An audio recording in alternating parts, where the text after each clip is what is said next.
Let's get to the big three. Number 3. The president obviously tried to broker an agreement back in August. Putin has failed to respond. And so I think the president needs to move expeditiously, certainly, by the end of the month. There you go. Michael Lawler saying, Mr. President, Russia has got to be confronted right here, right now. The evidence is overwhelming. Their war machine is growing and their economy needs to be pressured. We are at the inflection point. Let's muscle up now. Finland is now in the crosshairs. Number 2. Despite billions in federal spending and countless well-intentioned programs, the achievement gap between students is widening, not shrinking. And this trend did not begin with COVID. It goes back a decade. That is Linda McMahon, the education secretary. Now she is front and center. More data shows high schoolers are falling further and further behind since the pandemic pause. Has shown there's been no improvement. There's been no plan to catch people up, and the results of the shutdown have been catastrophic. What can be done? We discuss it. Number 1. There's no question that we have to take gangs extremely seriously.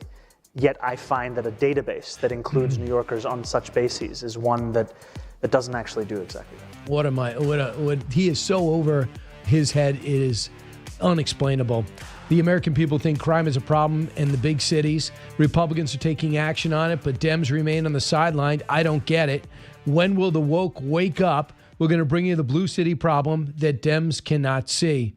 That was O.R.M. Mamdani, who just heard from. Rachael Bade joins us now. Rachael, a lot to discuss, including what just happened in Qatar. But just and great to see you, your take on where we're at now with crime, because now this Charlotte murder is front and center on their transit system. And the Democratic mayor came out and said, I'm really in deference to the family, I don't want to make a big deal of it, which is the most bizarre approach I've ever heard. Absolutely. Brian, first of all, thanks for having me on the show. Happy to be here. Yeah, I mean, that murder just absolutely horrific, and obviously symbolizes why a lot of people across the country are concerned about crime, why it consistently is one of the top issues people list as things that they're concerned about in polls. On video, an innocent woman just walking, looking like potentially home from work, on her phone, and she gets stabbed to death. Like, the shocking nature of it, and just the thought that it could be anyone, it's obviously really moved people. And Republicans, they're pointing to this as, a reason for why Donald Trump needs to be doing what he's doing in terms of cracking down on crime. I mean, I've written about this before in my column. I've talked about it on TV. I feel like Democrats are just completely walking into a trap with this issue. And just the fact that they haven't had a response on crime other than to say, Trump doesn't have authority to do what he's doing with the National Guard. It's not going to cut it with the American people. I mean, there's a lot of polling out there that shows Republicans are way more trusted on crime than Democrats, and that's because they take it seriously. And while President Trump's actions with the National Guard, there's been some polling showing that a majority do not support that. When it comes to people's safety, that's what they care most about. So I think this is a problem for Democrats. It continues to be in the headlines, and this murder is just once again bringing it to the fore. Especially in North Carolina, where there's going to be so much political at stake because you got the open Senate seat. And so there's going to be a big battle, the popular Democratic governor against Mike Whatley, who did a great job for the RNC. So they're going to come out hard, and they're going to go after this because Donald Trump has won North Carolina every time. Right, Rachael? Yeah, absolutely. Once seen as more of a purple state, but definitely leaning red these days. And we're already seeing that with Whatley. He's already come out and slammed Roy Cooper, the popular governor there, Democrat, who's going to be running against him, saying that this is a Democratic problem. What are you going to do to respond? And look, there's a playbook for this with Democrats. Go back to Clinton years. Clinton was accused of being soft on crime, and you know what he did? He came out swinging and said, no, I'm going to fund 100,000 more police officers. Right. Where is the commentary like that with Democrats? You're just not seeing it. And it is going to be a political problem for them. We know we got about 2,000 short in New York, maybe more. And then we have 1,000 short in Chicago compared to where they were in 2019. And we know that they have not been empowered to really do their job. What I couldn't believe is the mayor who came out and said, the mayor of Charlotte, we cannot arrest our way out of this. we can't arrest away. We can't stop some lunatic from randomly getting up and stabbing people on trains. Well, you can if that lunatic's been arrested 15 times, and whose mom and lawyer says he's a danger. It's the judge that said he wasn't. There's a number of issues, like policy issues and criminal justice issues, that are problematic with this murder. The first one being that he was a repeat offender. How many times had he been arrested? I mean, how does that happen? And that's beyond the crime issue and people feeling like safe or not safe on, Metro Rail or when they're going out and walking around in big cities. Right. There's the issue of accountability and justice. And that there was this sort of like movement after the George Floyd, murder and the riots and the protests, where there were a lot of cities across the country, Democratic-leaning cities, that sort of decriminalized and sort of changed thresholds for, putting people in jail and prosecuting and that sort of thing. There's been a holistic rejection of that experiment, even in blue cities like Portland. But this is still a problem, right, with repeat offenders. And there's the issue of crime, as we talked about, people not feeling safe. Like, do you need more police officers? Do you need the National Guard? That question. And then there is a complicating factor with this murder, and that is mental health. This guy clearly sick, clearly had, I don't know if it was schizophrenia or what it was, but wasn't getting the help he needed, wasn't being put into a some sort of hospital or asylum of some sort where clearly he should have been. And so that brings up another more complicated question about mental health, and that's where it gets also pretty sticky in terms of people's rights and what do you do with them, and that's just a very complicated issue. This is what I'd love to see the president's team do. I want them to go in with the team. How much National Guard, how much ICE, how much federal troops, how much FBI, and investigators. How many people in these towns say, and cops say, I don't have enough people to investigate these crimes, big and small. Find a way to reduce the wait time for 911. You come in with the teams, you leave some people behind to help with investigations and maybe teach people how to do it expeditiously, and then go. So, for example, when they finally pull everybody out of D.C., is the crime going to come back? So instead of, you could just say, my residual group will stay and stand something up in its wake. And also massive recruiting for that month, whether it's federal funds that incentivize people to join the force in that state, in that city, something to do with longer lasting than the 30 days. Yeah. You bring up this question of following through when a crime is committed. I mean, I've talked about this before. My house was robbed. My car was stolen when I lived in Washington. It was one of the reasons I left. But the thing that's most upsetting about that is actually not the crime itself. It was how it was handled.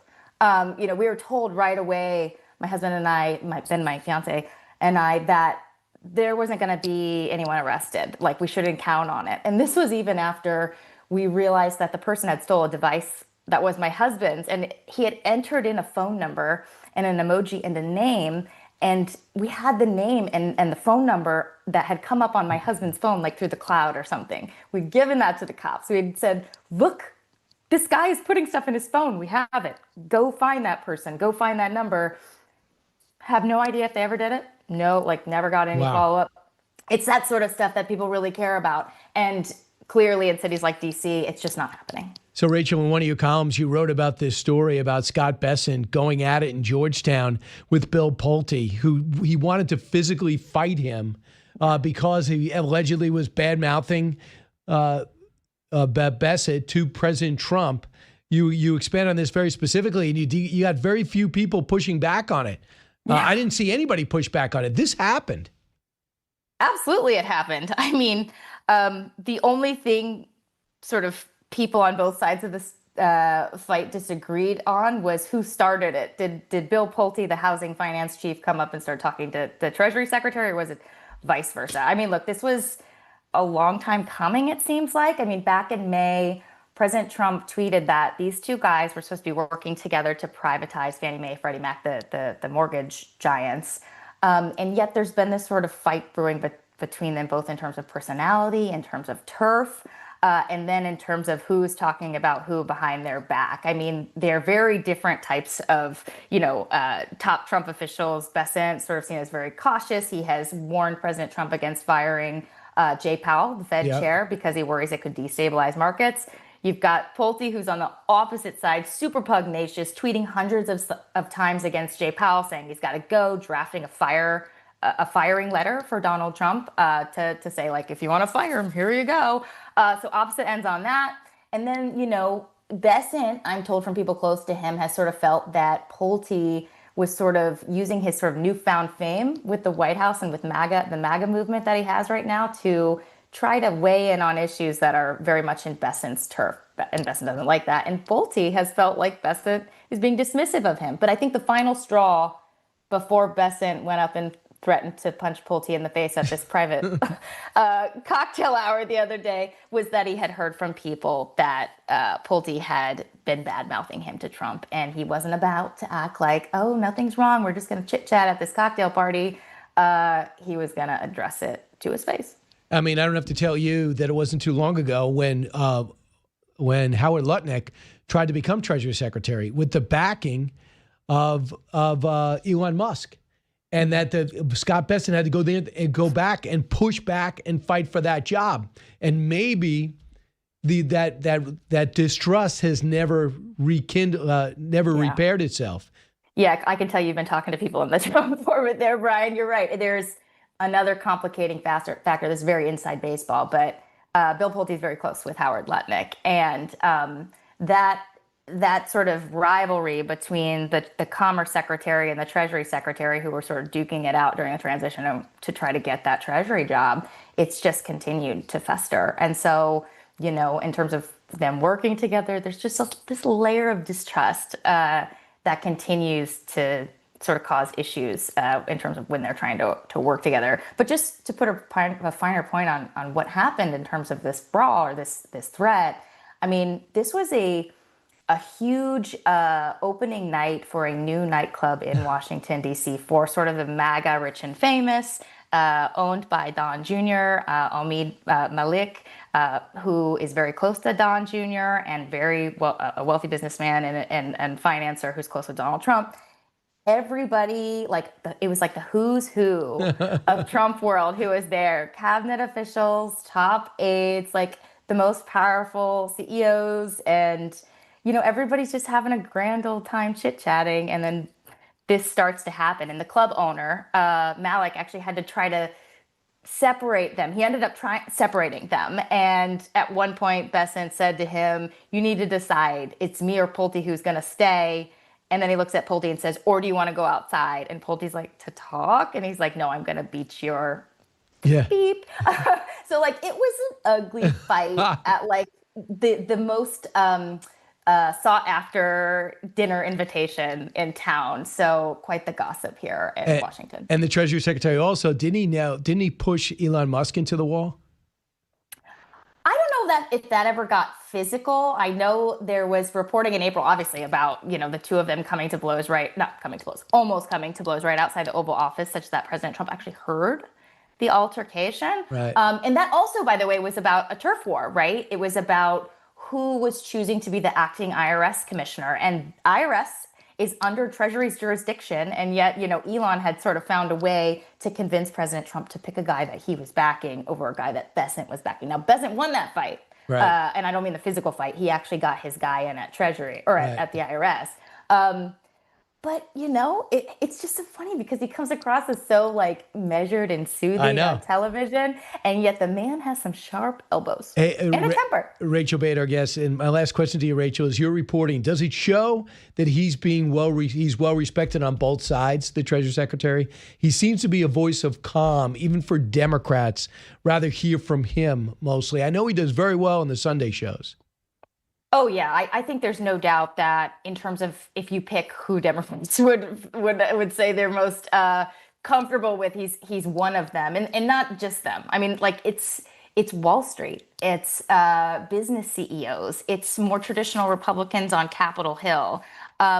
There's just sort of a comfort and a belief that he knows what he's doing. I mean, there's a reason he became so wealthy and he is very successful. And that he knows economic issues and that he's going to be a good counsel to the president. And I think that's why President Trump keeps him around. He's sort of Trump's Wall Street whisperer. Yeah, he does listen they listen to each other. How about that? Rachael Bade, always great. It's an exciting time to have your job, right? It's never stopped. I don't care what you think. It never stops, correct? I have said to people, I don't know what we're going to do when President Trump isn't the president anymore. Like, are we going to go back to Biden days? Because it's going to be a lot less exciting. Absolutely. Yeah, a lot going on. So thank you for having me on, Brian. Go get him, Rachael. Thanks.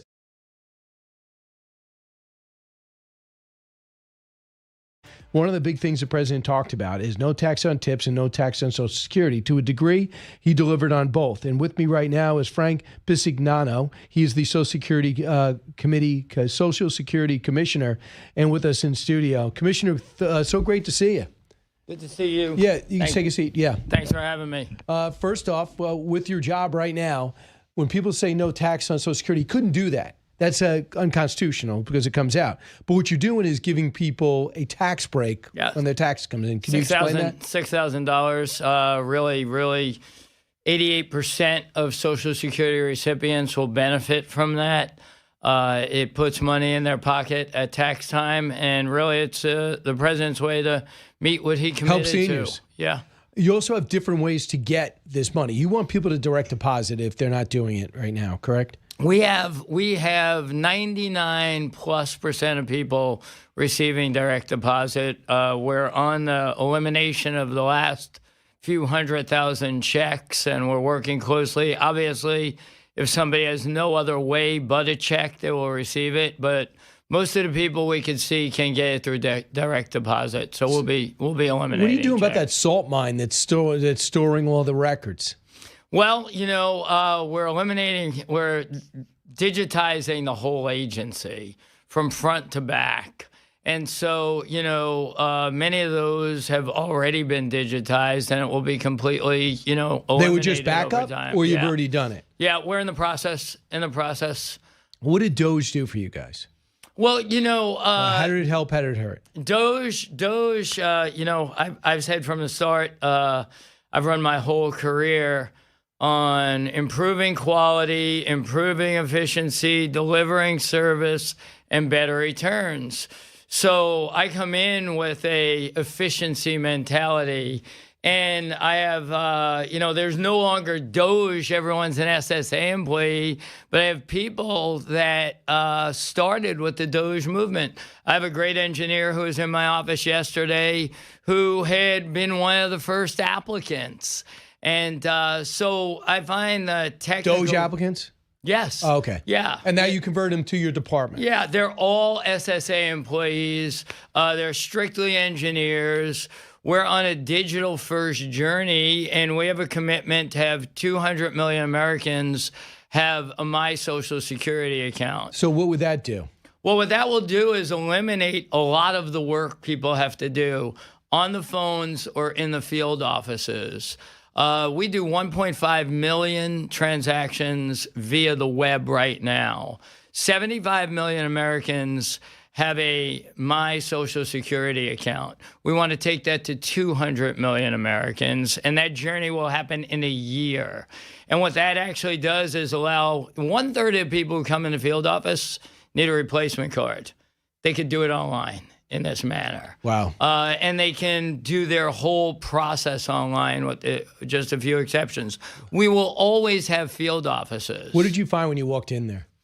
I found too many layers of management. We went from 13 layers to 7. We reorganized the place. Did you let go of some people? No, we reallocated all the resources. Our idea was let's provide the highest possible service, and then we will figure out what we really need. There were backlogs in the department. We took disability from 1.25 million outstanding claims to under 900,000 right now, and going to get down to 600,000. So clean up the backlogs that got created before us. Take the wait time on the phone from, it was 40 minutes in the last administration. It's single digits right now. And bring just the technology. You have human beings answering this? Yeah, we have 4,000 people on the phones. Is that it? So do you use the machines at all? Yeah. I mean, that was a big change. We brought in a technology system. If you started the year, there was no phone system or IVR, interactive voice response, 4 field offices, 1,250 of them. We took out 30% of the phone calls through technology, and then we greatly enhanced the technology for the reps. It's a whole new system. What about there. fraud? Fraud, waste, and abuse is a daily bread for us. The Inspector General, in my second week, which was in May, sent us what was $18 billion of fraudulent payments or erroneous payments, if you want to call it that. We cut $9 billion of that out already. And so, Did you find it was fake people? Find out outside sources? Was it double billing? It's errors. It's errors. We built in some AI now to allow us to see the payments that could be wrong before they occur. People talk about we pay 73 million Americans, but the thing to recognize is we have over 330 million Americans with Social Security numbers. And that's who we're really serving. Right. And so the age you're eligible is? I'm sorry? The age you're eligible is? It starts at 62 and goes all the way north. Are you, when you look at the solvency of Social Security? Yeah. What are some of the things you could do to incentivize people, I guess, to wait longer where it might be financially, it would help Social Security survive? Well, I think ultimately the way to think about solvency is, right now, when's it supposed to run out? Say 33. And that would be, it wouldn't run out. You'd get paid out if nothing changed and the actuarial numbers were accurate. You'd get 83% of a payment, right? But the reality is there's 4 trustees of the trust fund, myself, Treasury Secretary, Labor Secretary, HHS, there's Congress and the White House. It will get solved. I think my job, one, was to get the operation to work right and then go study all the opportunities to change the outcome. Frank Bisignano, is that saying yes, you're correct? So, Frank, give everybody an idea of your background before we talk about different things that concern people. I'm a 12-year, 2-time public company chairman and CEO. Largest payment company and financial services companies. Ran First Data for KKR and then took it public. Turned it into Fiserv, which was the largest fintech in the world. When I left, it was a $120 billion market cap company, a top 100 in the world market cap. And before that, I was the chief operating officer for JP Morgan Chase.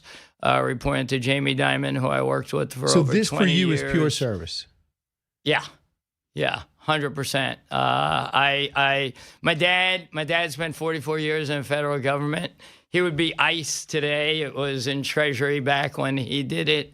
And he was a World War II veteran. My grandfather came to America and joined World War I and became a citizen. And I had the opportunity. I always felt bad. I never served. And I got the opportunity to serve. And I left my job running a S&P 100. How did you get the president's attention? And let him know that you'd be eligible to do this, that you're willing to do this?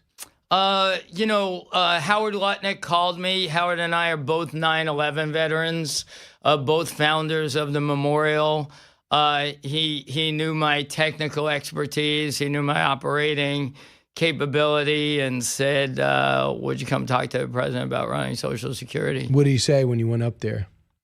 The president? It was kind of just an amazing meeting. You're meeting with the president or the president-elect. Who you probably knew. You probably crossed in his circles before, judging by I had, but the kind of the reality was I'd never thought about anything like this in my life. I was fully committed to what I was doing, but the chance to serve the country, work for this great administration, I think it's the best team ever assembled in the White House. So, Frank, that's what you need. You need people with an expertise that want to give back to the country, and you seem to have it, and you certainly have the resume for it.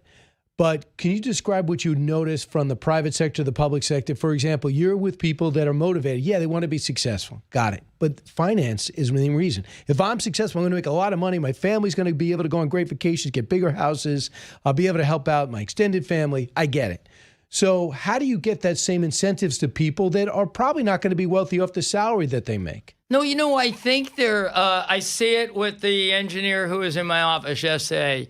The passion in SSA, and I brought in a bunch of people who, left private sector careers. It is a moment in time. You're never going to capture this moment in time.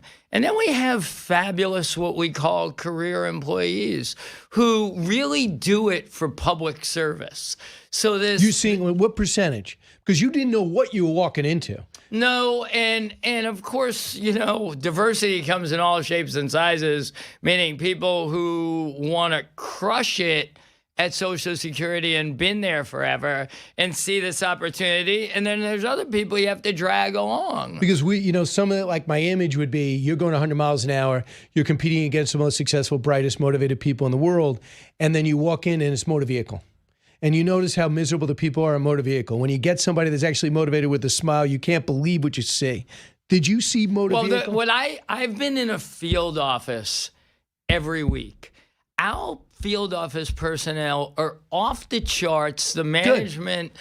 I was in Kansas with the Ron Estes, Congressman, Ways and Means Committee on Friday, and our field office leadership and what they do. So I'll be with Congressman from New Jersey this Friday in office. Those people are highly motivated, serving the public. Our technology people have a shot in the arm now. Good. They got technologists in there. I got 2 co-CIOs who are public sector people, and we're building stuff at a rate we never built. Do you have time for another segment? Of course. All right, so Frank's going to stick around because we have some more, some fundamental things I'd like to ask him to see how to keep this solvent that I think we could do right now, but people don't want to do it because it's politically tough, but it's not for people who want to balance the books. Back in a moment with Frank Bisignano. He is the Commissioner of Social Security. Don't.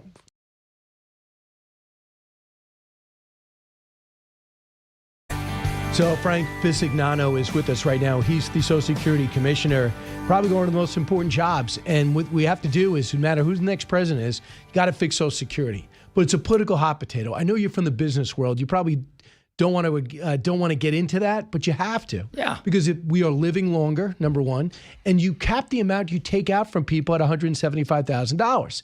So if you're a billionaire, and if you're getting a paycheck, you probably do that in one payment, So can you raise the cap on people that can't afford it, and will that solve the problem? Well, I think first of all, my approach has been my approach, and every time I had a turnaround business, is we have to get the operations of it working right. We pay out $1.5 trillion. We'd say, we have a 1% error rate. I like to say a payment company should have 5 decimal points to the right of that. So we will get that there. Then we need to study what's actually going on. All of that's happening right now. We're getting older, not enough revenue. Right. And so, young people. As I was with the chair of the Ways and Means Committee in Kansas the other day, we talked about it. He's like, you're doing the perfect thing. We got to fix everything we do. We got to be really, really good at this. And that's happening right now. And then, it's Congress plus the trustees. The president's got a deep commitment to protect and preserve. We have till 33. We will not take till 33. This administration will have a set of solutions. It's not this week, though. But they say, well, if $175,000 a cap, if you, let's say, lift it to $300,000, they go, you raise taxes. You're a Republican, you raise taxes. That's the third rail. But practically, there's got to be something done. Well, as you know, it's always, I can remember when I was first started working, it was probably $50,000 was the cap. So that cap has always moved. Now the question is, how much do you move that cap? If that's is it overdrawn right now, Frank? Is it overdrawn? Right now, your Social Security, are you taking in less than you're putting out? This year we took in what would be the equivalent of billions of dollars less on a $2 and change trillion trust fund. Okay. So I think, we got to watch how people are working longer. People wanted to tell people are rushing to get their money out because they're scared of it breaking. That just wasn't the truth. And you're not going to have it wasn't the truth. Americans can be highly confident that this problem will get solved. We just celebrated the 90th anniversary. There will be another 90 years of Social Security. Sadly, we only have a minute, but you were there on 9/11, and you are chairman of the 9/11 memorial. The memorial. I was a founder. Yes. Founder. So your thoughts on year 24? Well, I've watched the change. I was down there on year 1, and there was nothing, and we had lots of tears.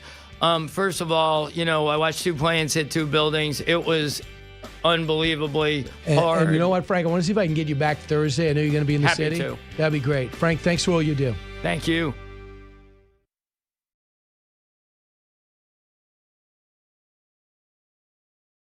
Michael LaRosa joins us now. Michael, when it comes to crime, how do you think Democrats should be handling this? Do you like the way they're handling it to this point?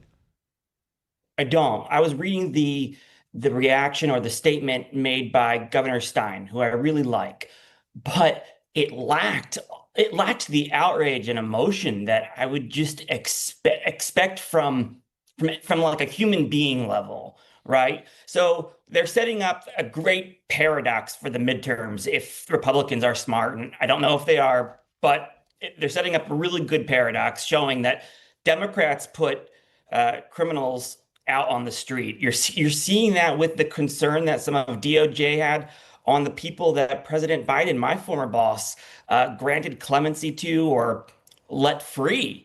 There's a really disturbing pattern, and a narrative is forming about Democrats. And if you can't show that disgust and outrage for something like this, then it's going to be really hard to come back from. I wouldn't vote for that mayor again. First of all, I don't know who he is, but I wouldn't vote for him. Yeah, a couple of things.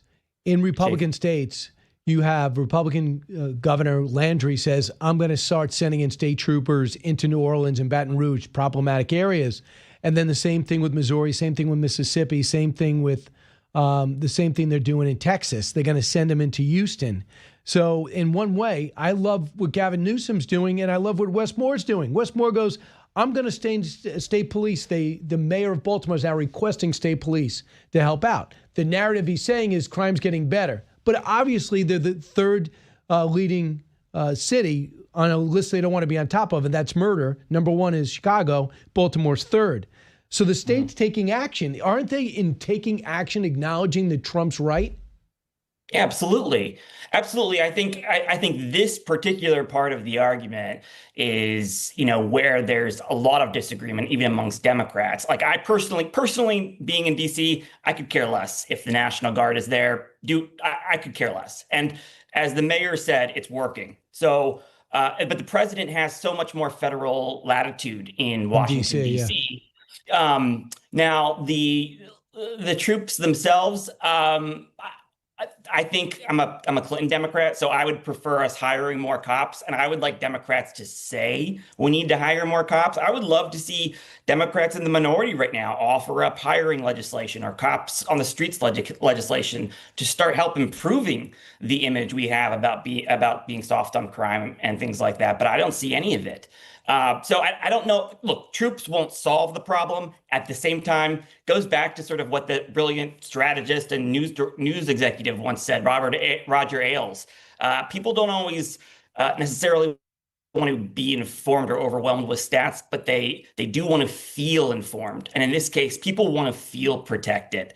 By getting in the way of that, by opposing President Trump on the troops or things like that, you're getting in the way of change that he's offering up. And that is the first rule of thumb on James Carville's messaging list. Don't change versus more of the same. He's offering up change. We're getting in the way of people feeling safe, and we need to be on the other side of it. So there's Operation Midway going on right now to scoop up some of the the gangsters, the worst of the worst, because the ICE is beginning to expand in the area. They can't get any cooperation in the prisons.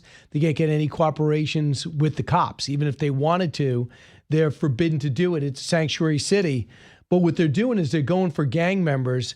And now you have the governor come out and basically fight the president on this. Pritzker's saying there's been no coordination, there's been no effort, because they said that they don't want any troops in there, so the president hasn't reached out. If Governor Beshear, for example, who many people think is a presidential candidate, why doesn't he try to be perhaps the first governor to reach out and go, I got a problem in 2 or 3 separate cities. Mr. President, what could you do? Because it's free money, right? It's free resources. So do you think that would be within Democratic circles, would that be bad for him if he's looking to consolidate donors and support running in 2028? It's a great question, because what you're saying is, and it's true, that there's going to be all these sort of litmus tests for Democrats in a Democratic primary. And go back to 2019 and 2020. Our former Vice President Kamala Harris, when she was running in that primary, was pushed to answer questions and answer questionnaires, and interviews went so far to the left. It demonstrated these sort of excesses that we've embraced in the culture of the progressive movement and everything like that. And her own words were used against her in the 2024 election. So look, Governor Beshear, I think all candidates need to be on the side, all potential candidates anyway, need to be on the side of not just law enforcement, but actively trying to solve the problem, even if it means working with the president. If it's free resources for your state and your cities and your constituents need it, and that makes them feel safe, I don't think that will hurt anyone. And I wouldn't vote for anybody who ignored a request for help simply because it's a Republican president doing it. You got a mayor of D.C. who says, listen, I know you're being critical, but my goal is to make the city safer, and this is helping. But she doesn't go so far to say, I wanted another 30 days. That was misreported. So Zohran Mamdani came out, and the problem with it, he's been on record as saying he is not a fan of law enforcement. I wouldn't say defund the police, so that was an earlier statement that he made. He said that's how he feels now. But this is what he says he wants to do. Cut 4. There would be no cuts to create this department, right? This is a department that would have a budget of about $1 billion, 605 existing programs like Be Heard, for example. The other $400 million would be from new revenue. And so if you look at our policy proposal, we put forward over the course of the primary a belief that the 2 most productive ways in which to raise that revenue would be, 1, by raising the state's top corporate tax rate to match that of New Jersey, and 2, by raising New York City's personal income tax rate on the top 1% by 2%. Right. He doesn't have that power as a mayor, and I think matching New Jersey in taxes shouldn't be a goal for anyone. And he's talking about a department he's called the Department of Community Safety. Can we please let the police be the police and give them an expertise in different areas, where it's gangs or homeless or seniors or projects, whatever? I mean, this guy seems to be just the gift that keeps on giving to national Republicans if they want it. And we've got to be careful that he doesn't become a foil for every candidate in every congressional race or in the 2 governors' races that are up this year. I mean, if I'm a reporter, I used to work in TV, be it as a TV producer, but if I was a reporter, I'd be going around asking every Democratic candidate, do you agree with Zohran Mamdani? Do you agree with the new potential mayor of New York? And be turning him into a foil. That's why Democrats need to start doing the work on the front end and actually have the guts to say, he may have won a Democratic primary, but he didn't necessarily run as a Democrat. And I don't know what this democratic socialism thing is, but just look at how he's talking about crime compared to the way President Trump and Republicans talk about crime. He's talking about raising taxes and creating more bureaucracy. And Republican governors and the president want to put troops on the street. What makes you feel safer? That's a pretty fairly easy human question to answer. So the big crowds are going to Bernie Sanders and AOC, who, by the way, go on the road on a private jet and have these luxurious hotel rooms that include extensive spa treatments, which is not pretty much how I envision Lenin and Karl Marx. But I want you to hear what AOC said yesterday on Capitol Hill, Cut 20. I'm certainly being asked, every day, why isn't our party coming together? Why aren't Democrats endorsing a nominee? And I think I personally would love for us to be able to say that Democrats are supporting the Democratic nominee. But she's upset that Hakeem Jeffries, she's upset that Senator Schumer, Dan Goldman, no party leader outside Senator Elizabeth Warren is endorsing him. And she wanted to use this as an example. She said, look, I don't agree with President Biden, but he was my nominee and I supported him. What do you think, Michael? Yeah, well, President Biden also ran as a Democrat in the Democratic primary and embraced the Democratic platform. From I can't tell whether this guy wants to be a Democrat or is a Democratic socialist. I don't know what he says he is. So there's a little bit of a difference, I would argue, with her. And I think the fact that our leadership in Congress, Schumer and Jeffries, who happen to be from New York, the fact that they won't endorse is such a huge red flag to the voters in the city and to Democrats everywhere, that this guy is problematic for the Democratic brand. Who is your top? Who do you think has the most talent, whether you know them personally or not, the most talent that you would like to see emerge as a leader and a presidential contender in 2028 on the left? Yeah, it's a good question.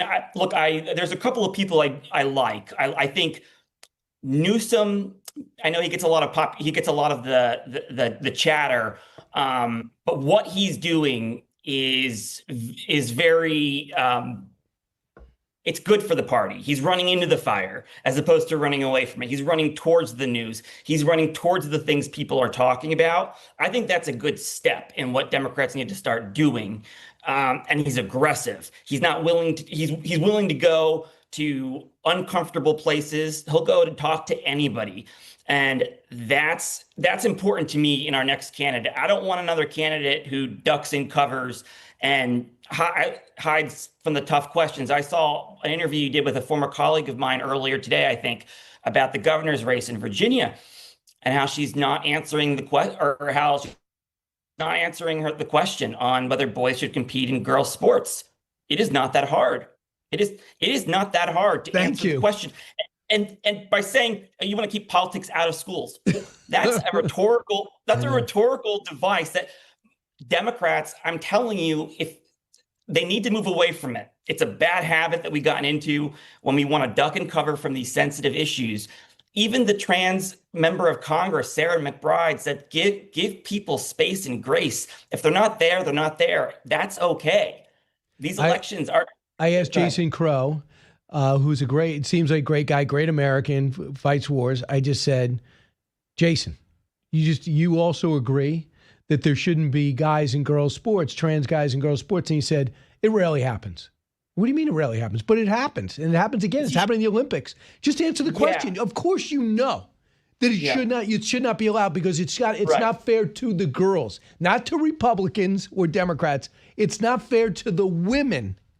Correct. Yeah, I'm a former college swimmer, and there's no way that even my male teammates, no matter how progressive they are, or female teammates would have ever agreed to anything like this. But the point is that all you have to do is say, no, I'm not there. It's a fairness thing for me, and I'm not there yet.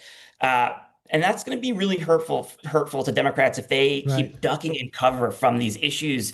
They're not going to trust us on the economy if we can't answer these simple questions. I know. On culture. It's very interesting, Michael. I love the analysis. Thanks so much. I'll talk to you again soon. Talk soon.